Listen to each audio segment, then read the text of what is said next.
what I'm about to say, like almost all philosophy, sounds crazy at first. And then once you understand it, it sounds trivial. And you can only see the great importance of it if you fully understand it. This is why I don't think you can convince someone that philosophy is useful or a good idea. All you can do is say, you're not going to understand or like philosophy until you read a whole lot of philosophy, and then you'll understand. I can't explain it to you, because if you only barely understand philosophy, it sounds crazy or trivial. You have to have a greater understanding of it, especially the implications. So the dichotomy I want to talk about today is the distinction between existence and essence. Now, I'm not an expert in philosophy. I only have a BA. A BA doesn't make you a philosopher, an expert on anything. So take what I say with a grain of salt and realize that I could be wrong. Now, existence is the pure existence of a thing. So water, the pure existence of water, cannot even be talked about.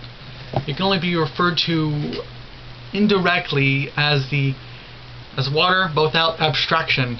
So this isn't water. Its pure existence isn't water.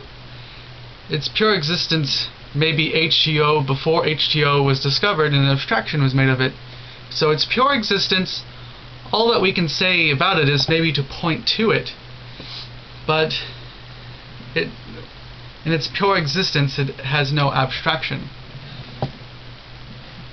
Now, its essence is its abstractions. So water is a part of its essence. The features that we define it by, such as wet or thirst quenching, are essences. It's the abstractions about it. So it could be argued that anything that we haven't discovered yet exists in its pure existent form, because there's no humans or intelligent sentient beings making abstractions about it yet. So yes, that's all we can really say about existence, is that it has no abstraction, whereas essence is the abstraction about it.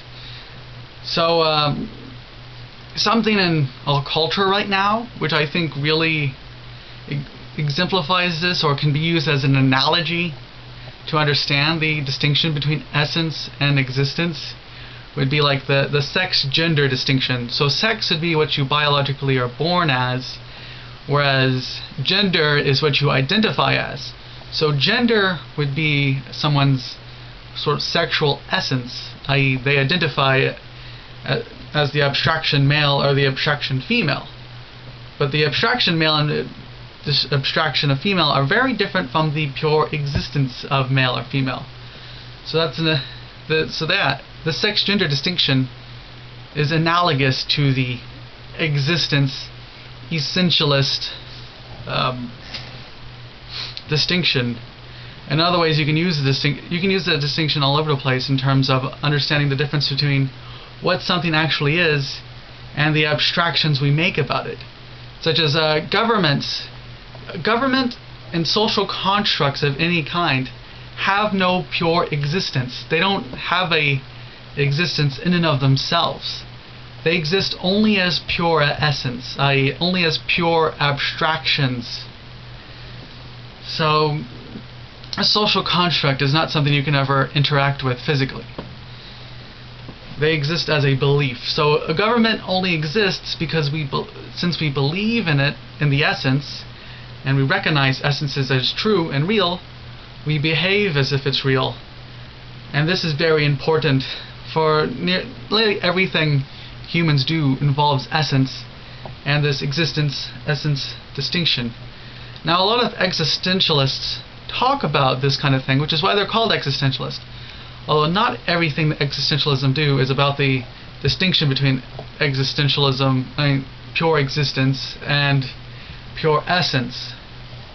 And this video is not meant to be a ideology versus ideology. I'm not talking about the philosophy of existentialism versus the philosophy of essentialism, but only trying to point out a certain avenue of skepticism in terms of evaluating certain situations, in terms of, are we talking about the existence in itself or the abstractions about the existence of it, and making the distinction between the two so that you don't get confused and make mistakes when you're talking about something.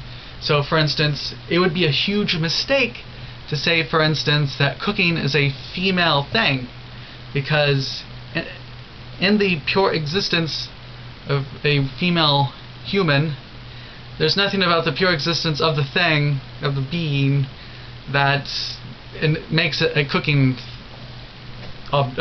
sort of human. So that's an essence. There's the essence of the abstraction of female, which involves the idea that the abstraction female cooks. But that's, since it's an essence, it can change if you simply change everyone's belief on it.